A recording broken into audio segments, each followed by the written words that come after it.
Magandang umaga po sa bawat isa sa inyo. Welcome back to our 365 Daily Devotions.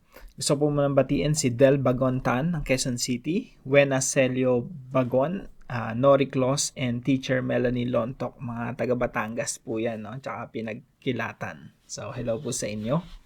Salamat po sa inyong pagsubaybay and I hope marami po kayong matutunan dito sa ating mga devotions araw-araw.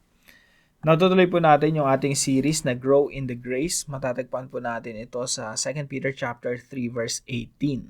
Sabi po roon, grow in the grace. Lumago po tayo sa biyaya at sa kagandahang loob ng Diyos. Now, ngayon po ang pag-aaralan po natin ay patungkol po sa pag-ibig ng ating Panginoong Jesucristo. Sabi po rito sa Romans chapter 5 verse 7 and 8, very rarely will anyone die for a righteous person. Kung talagang halos hindi ka makakita ng tao na handang mamatay para sa isang mabuting tao. Though for a good person, someone might possibly dare to die. But, ito po sabi sa verse 8, but God demonstrates His own love for us in this. While we were still sinners, Christ died for us. Mahirap mangyaring ialay ni numan ang kanyang buhay alang-alang sa isang taong matuwid. So, totoo naman po, no? Yung sa isang taong matuwid, ang hirap ialay ng buhay mo para doon eh. Yung ikaw yung mamamatay para doon sa tao na yon. Kahit nga minsan kapamilya mo, kamag-anak mo, parang hindi ka pa ganun ka-willing ialay yung buhay mo para sa kanya eh. Pero sabi po rito, kahit na maaaring may mga has na gumawa nito alang-alang sa isang taong mabuti.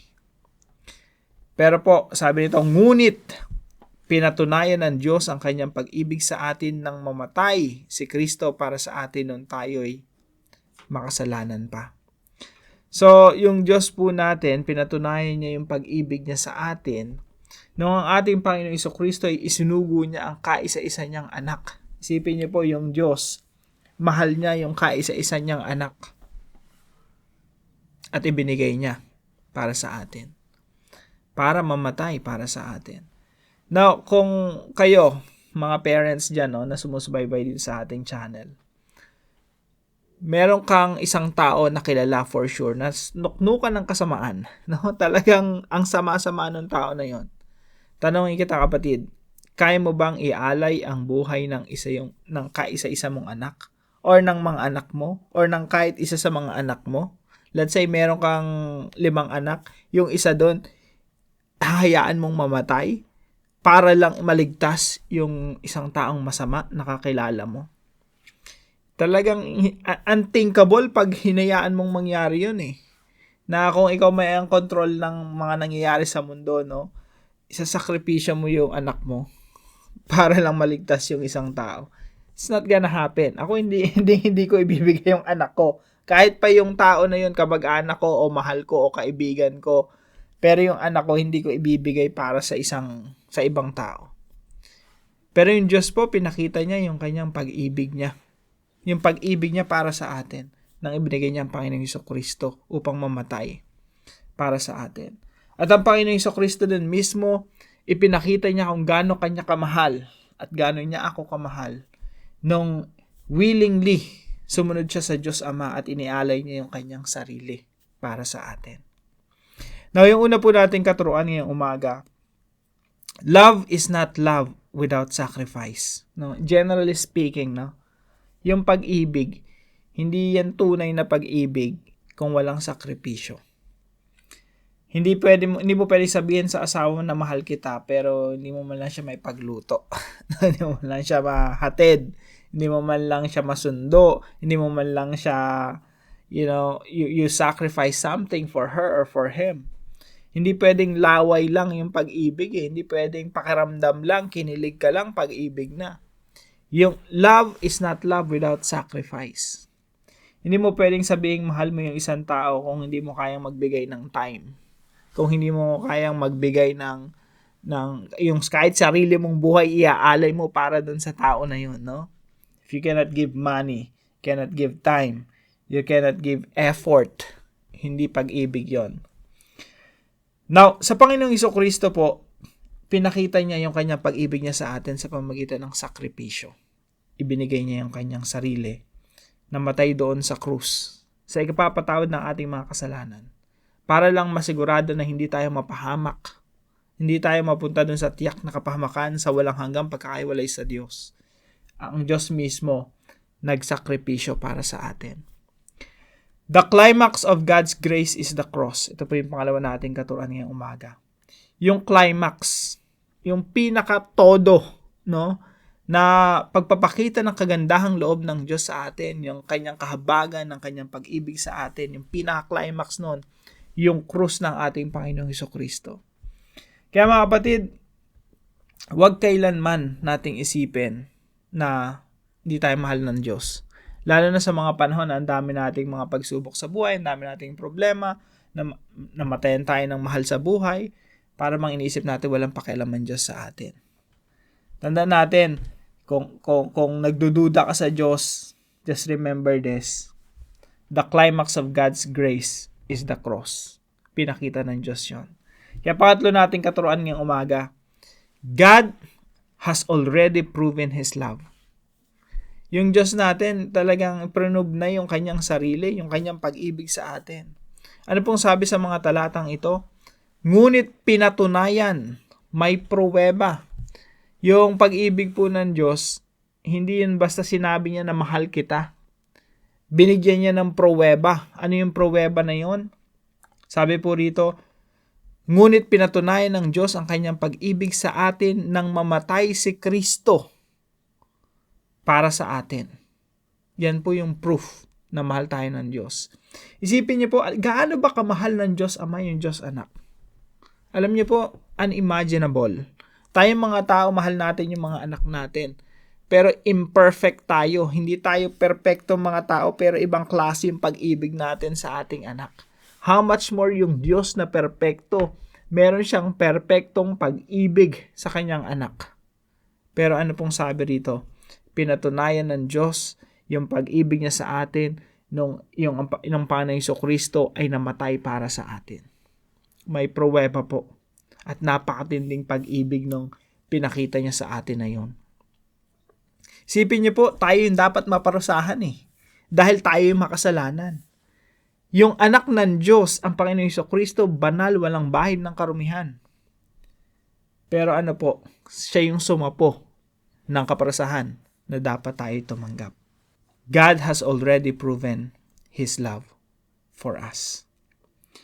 Now, ang sabi po rito, kailan daw po yon? Noong tayo'y makasalanan pa. Grabe, no? Napakatindi po. Sa panahon na hindi tayo kamahal-mahal, minahal tayo ng Diyos. Sa panahon na ang karapat-dapat nating tanggapin ay walang hanggang pagkakahiwalay sa Diyos, kaparusahan, kapighatian,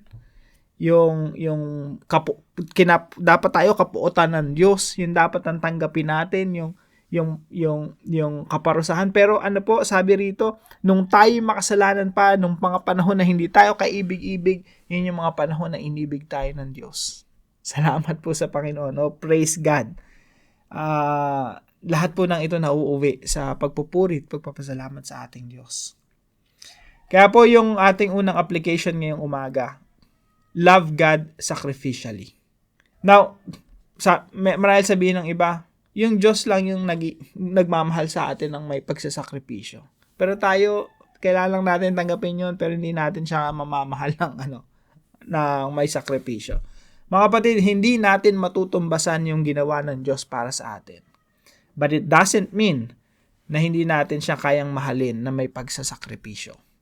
Sabi nga po rito sa 2 Samuel chapter 24, verse 24. Sabi ni King David, I will not sacrifice to the Lord my God burnt offerings that cost me nothing. Hindi ako maghahandog kay Yahweh ng anumang walang halaga sa akin. Kapag minahal natin yung Diyos, hindi ka magbibigay sa Kanya ng mga bagay na hindi mo pinagpapahalagahan, mga bagay na walang kwenta sa iyo. Spare time. Yung kakusapin mo lang si Lord kapag hindi ka busy. No? Spare time, yung mga tira-tirang panahon. Hindi ho yun ang pag-ibig sa Diyos. Ang pag-ibig sa Diyos, mayroong pagsasakripisyo. Yung pag-ibig sa Diyos, pag nagbigay ka sa mga gawain na may kinalaman sa kaharian ng Diyos, let's say, nagbibigay ka ng offering, kapag yan barya-barya lang sa'yo, walang halaga sa'yo, walang kurot sa puso mo, that's not loving God sacrificially. Ang pagmamahal sa Diyos, merong sakripisyo. Naglalaan ka ng oras, ng enerhiya, ng yung energy mo talaga, yung buong lakas mo, ibinubuhos mo doon sa ginagawa mong paglilingkod sa Panginoon. Merong sakripisyo. Pag may nagbigay ka para sa gawain ng Panginoon, talagang may kurot sa puso mo kasi malaki, mahalaga para sa iyo. Hindi yung barya-barya lang na walang kwenta, yun yung bibigay mo sa Panginoon. Hindi po ganon. We have to love God sacrificially. Anong pinaghuhugutan natin dito? Bakit minamahal natin yung Diyos na may pagsasakripisyo? Why?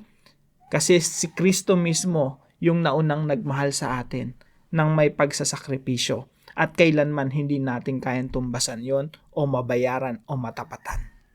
Ang pwede lang natin gawin, ibigay natin yung best natin para sa Panginoon. Number 2 po, let's find security in God's love and grace displayed on the cross. Find security. Wala ka bang seguridad sa buhay? Hindi ka ba nakakasiguro sa pagmamahal ng mga tao sa iyo? Sa Diyos meron po. Let's find security in God's love and grace. Paano natin nasisigurado na yung pag-ibig ng Diyos sa atin totoo? Yung biyaya ng Diyos sa atin nag-uumapaw. Tumingin po tayo sa krus ng ating Panginoong Hesukristo. Mula doon, sa krus, umaagos yung mayamang pag-ibig, habag at biyaya ng Diyos na tinatamasa natin ngayon. Mula sa krus ng Panginoong Hesukristo, rumaragasa yung biyaya ng Diyos, tinatamasa natin, tinatanggap natin, nang walang bayad. Bakit po? Yan po ay tinatawag na grace. Hindi tayo karapat-dapat tumanggap, pero ibinigay ng Diyos sa atin. Let's find security in God's love and grace displayed on the cross. At panghuli po, let's prove our love for God through obedience. Kung ang Diyos, pinatunayan niya ang pag-ibig niya sa atin nung namatay ang Panginoong Hesukristo nung tayo makasalanan pa. Again, hindi natin kayang tumbasan yon, hindi natin kayang tapatan. Ibang klaseng pagpapatunay ng pag-ibig yon sa atin ng Diyos. Pero sa atin po, meron tayong kayang gawin. We can also prove our love for God through obedience. Sa paano pong paraan? Paano mo malalaman kung mahal mo yung Diyos, mahal mo si Kristo, sumusunod ka sa Kanya. Ito pong sabi ni Jesus Christ sa Kanyang mga alagad, if you love me, kung totoo yung pag-ibig nyo sa akin, you will keep my commandments. Kung iniibig nyo ako, tutuparin ninyo ang aking mga utos. Ganun lang po kasimple mga kapatid. How can you prove your love for God? Sabi ni Jesus Christ, if you love me, you obey me. Kung mahal mo ko, sumunod ka sa akin, sundin mo yung mga pinag-uutos ko. Kaya mga kapatid, no, yung pag-ibig sa Diyos, hindi yan pakiramdam. Hindi yan nasa isip lang. Hindi yan laway lang. Meron itong aksyon. Meron itong pagsunod. Meron itong pagsasakripisyo. Kaya kung ano yung mga inuutos sa atin ng Panginoon ngayon, may pangungusap yung Diyos sa atin, sundin natin.